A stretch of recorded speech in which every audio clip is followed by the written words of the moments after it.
अब हम कुछ वेक्टर नोटेशन की बात कर लेते हैं, ठीक है। तो जैसे 3D में हम हमारी आदत पड़ी हुई है वेक्टर्स को, जैसे मान लो आई जे और के वाले वेक्टर्स फॉर्मेट में हैं, तो हम इसे ऐसे लिखते हैं ना, A X cap I cap plus B J cap plus C K cap, इसको ऐसे लिखते हैं, ठीक है। तो 3D में इसका एक कुछ रिप्रेजेंटेशन होता है। अगर मैं इसको एक मैट्रिक्स में बोलूँ तो हम इसको इस तरह कभी-कभी रिप्रेजेंट करते हैं, यहाँ ए लिख दिया, यहाँ बी लिख दिया, यहाँ सी लिख दिया, ठीक है। ये ऐसा हम किस में करते थे, ईएमएफटी वगैरह में करते हैं, है ना। तो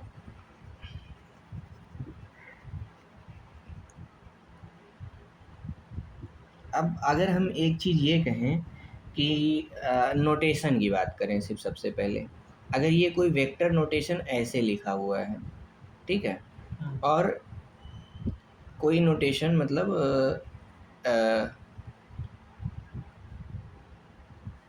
ऐसे लिखा हुआ है, ठीक है, ठीक। पहले मैं कंप्लीट लिखता हूँ। तो इसको बोलते हैं, जैसे इसको बोलते हैं ब्रा, एक को और दूसरे को बोलते हैं केट, ठीक है। बीच में से हटा दिया तो ये हो गया ब्रा वेक्टर और ये हो गया केट वेक्टर, ठीक है। इसमें से एक रो में होगा, एक कॉलम में होगा। तो ये वाला मान लो रो में हो गया और ये वाला मान लो कॉलम में हो गया, ठीक। तो इसको मान लो रिप्रेजेंट करना है रो वाला, तो मैट्रिक्स ऐसे बनेगी। इसको रिप्रेजेंट करना है तो मान लो मैट्रिक्स ऐसे बनेगी, ठीक। अब हम डायमेंशंस की बात करते हैं। तो ए बी सी आई जे के कोऑर्डिनेट में क्या थे, हमारे पास 3 डायमेंशन थे, लेकिन हम कह रहे हैं एक और क्वांटिटी मुझे साथ में चाहिए, तो एक और उसमें ऐड कर दिया, चलो 4 डायमेंशन हो गए। तो ऐसे ही हम वेक्टर्स को n डायमेंशन में भी तो रिप्रेजेंट कर सकते हैं। n डायमेंशन में क्या होगा, जो वेक्टर्स होंगे क्या कहते हैं, वो n टाइम्स ऐसे आ जाएंगे, ठीक है।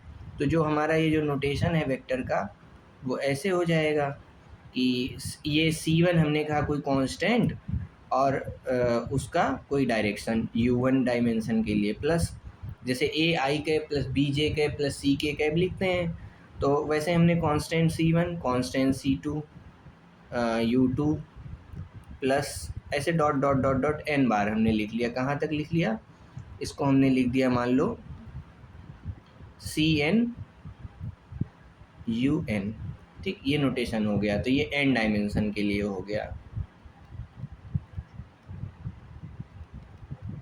ठीक।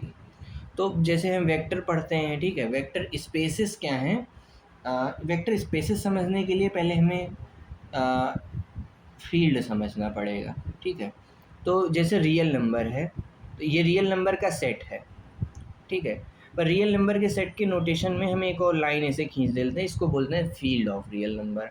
अब ये रियल नंबर के पूरा जो है स्पेस आ गया, जैसे हम अपना कोई एक्स एक्सिस बनाएं और हम कहें कि इस पे सारे रियल नंबर हैं, ठीक है। तो ये रियल नंबर का क्या हो गया, स्पेस हो गया, कलेक्शन ऑफ रियल नंबर्स, ठीक है। अब अगर हम रियल नंबर पे क्या कहते हैं, अगर हम इसका फील्ड बनाए हैं, ये वेक्टर स्पेस कब होगा, जब ये इसमें हम कुछ ऑपरेशन कर सकें, ठीक है। फील्ड उस चीज़ को कहते हैं जिसमें हम मल्टीप्लाई कर सकें या एडिशन कर सकें, उस चीज़ को हम बोलते हैं फील्ड लीनियर अलजेब्रा में। तो ये अगर फील्ड है तो यानी कि इस पे 2 ऑपरेशन होने चाहिए, ठीक।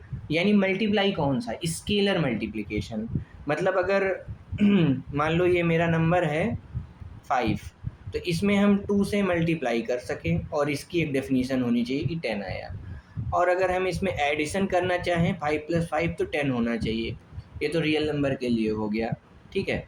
यही चीज़ अगर हम मैट्रिक्स के लिए डिफ़ाइन करते हैं मान लो, या किसी और चीज़ के लिए, किसी और वेक्टर के लिए, तो उसमें क्या होता है, जैसे मान लो हमने डिफ़ाइन किया किसी 3 डायमेंशनल वेक्टर के लिए, 3D वेक्टर के लिए इस फील्ड को डिफ़ाइन किया, तो हम क्या लिखेंगे, कहेंगे कि ये मान लो A I cap plus B J cap plus C K cap था। तो इनमें क्या कहते हैं, स्केलर मल्टीप्लिकेशन पॉसिबल है, यानी मैं एस ए से मल्टीप्लाई कर सकता हूँ पूरे वेक्टर में, A I cap plus B J cap plus C K cap. तो क्या हो जाएगा, S times A I cap plus S times B J cap plus S times C K cap, ऐसा कुछ हो जाएगा। यानी कि स्केलर नंबर से मल्टीप्लाई कर सकते हैं और इन दो वेक्टर्स को हम ऐड कर सकते हैं। कंसीडर्ड ये जो डायरेक्शन या जो हमने ये बनाया ये थोड़ा अलग हो। अच्छा, ये वन डायमेंशन में था, तो सेट थ्योरी में हम क्या कहते थे कि ऑर्डर्ड पेयर होता था ए कॉमा बी, इसको हम ऐसे लिखते थे 2 क्रॉस ए क्रॉस बी, दो सेट के रिप्रेजेंटेशन के लिए। अगर मैं इसकी बात करूं 3 डायमेंशन के लिए, तो मैंने कहा ये ए क्रॉस बी क्रॉस सी ऑर्डर ट्रिपलेट हो गया है 3 डायमेंशन के लिए। ऐसे ही अगर हम n डायमेंशन है हमारे पास, तो इस चीज़ को हम कैसे सोच सकते हैं, हम इसको ऐसे सोच सकते हैं कि u1 comma u2 comma u3 comma u4 dot dot dot से लेकर के un तक, और ये कौन सा डायमेंशन हो गया है, ये ऐसे हमने क्या कहते हैं v क्रॉस, मतलब v cross v cross v cross, ऐसे n डायमेंशन में हम चले गए। तो यानी जैसे अब हमारे में एक axis x axis y axis और z एक्सिस थी, ठीक है, ये x थी, नहीं ये y थी, ये x थी, ऐसा जो z हम बनाते थे जो व्यू। तो क्या होता था, इसमें 3 चीज़ें थी, हम सोच रहे हैं एक चौथी एक्सिस है, पर हम ये विजुअलाइज नहीं कर पा रहे हैं। बट फिजिक्स में हमें ज़रूरत पड़ सकती है इन सब चीज़ों को रिप्रेजेंट करने की। एक नई चीज़ समझते हैं, इनर प्रोडक्ट क्या होता है, ठीक है। इनर प्रोडक्ट समझने से पहले ज़रा सा हम एक डॉट प्रोडक्ट की तरफ ध्यान देते हैं। जब हम कहते थे A dot B, A vector dot B vector, तो इसका क्या मतलब होता था, A I cap plus B A, या चलो A1 A2 जे कैप, इसको कुछ ऐसा लिख देता हूँ मैं ताकि समझ में आए। तो इधर हम लिखते थे A1 comma A2 comma A3, इसका हम डॉट करते थे B1 comma B2 comma B3 से, डॉट प्रोडक्ट हो जाता था। तो इसका dot product A1 B1 multiply हो जाता था, आई का कंपोनेंट आई के साथ, जे का कंपोनेंट जे के साथ मल्टीप्लाई हो जाता था। पर यहाँ पर हम n डायमेंशन में भी उस चीज़ को डिफाइन करना चाहते हैं और वेक्टर स्पेसेस में, पर उसी से मिलता जुलता इधर क्या चीज़ नाम हो गया है, उस चीज़ का नाम है इनर प्रोडक्ट। तो जो हमने अभी केट और ब्रा नोटेशन समझा था, उसमें एक और चीज़ समझना है। v हो गया मान लो, तो अगर ये ऐसे लिखा है, ठीक है, तो ये क्या कहते हैं, केट नोटेशन है। लेकिन अगर v ऐसे लिखा है तो ये ब्रा नोटेशन है, ठीक है। इसका अगर हम ट्रांसपोज लें, ठीक है, इसका यानी जो कॉलम मैट्रिक्स है, रो को कॉलम में बदलने के लिए अगर इसका हम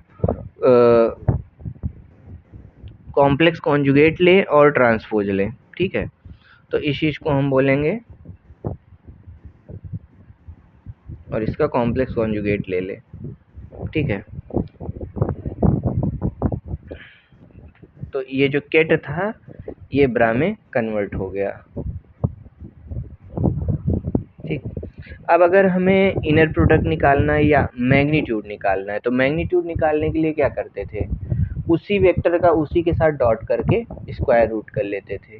जैसे अगर हमें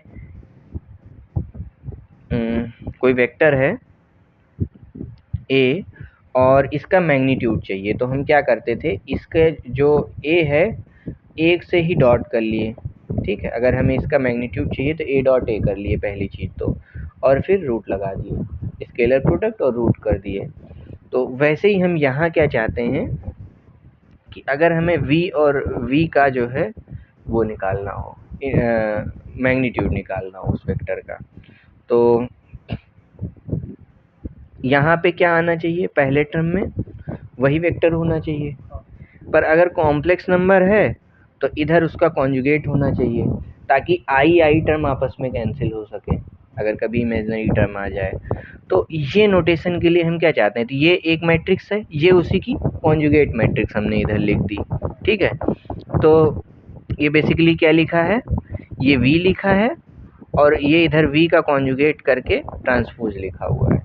तो ऐसे हम डिफाइन कर रहे हैं इनर प्रोडक्ट को।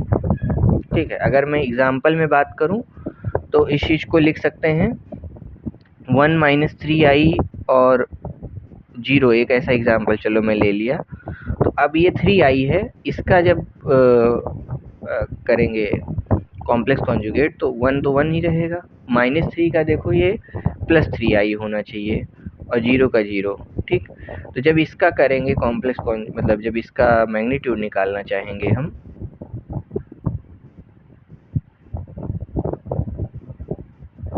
तो ये 1 से 1 मल्टीप्लाई हो गया। अब 3i और 3i आपस में मल्टीप्लाई होकर के 9i स्क्वायर बना, तो ये +9 बन गया और +0 बन गया और इस पे रूट लगा दिए, तो इसका जो है √10 आना चाहिए इसका वो। और अगर ऐसे सिर्फ मल्टीप्लाई कर रहे हैं,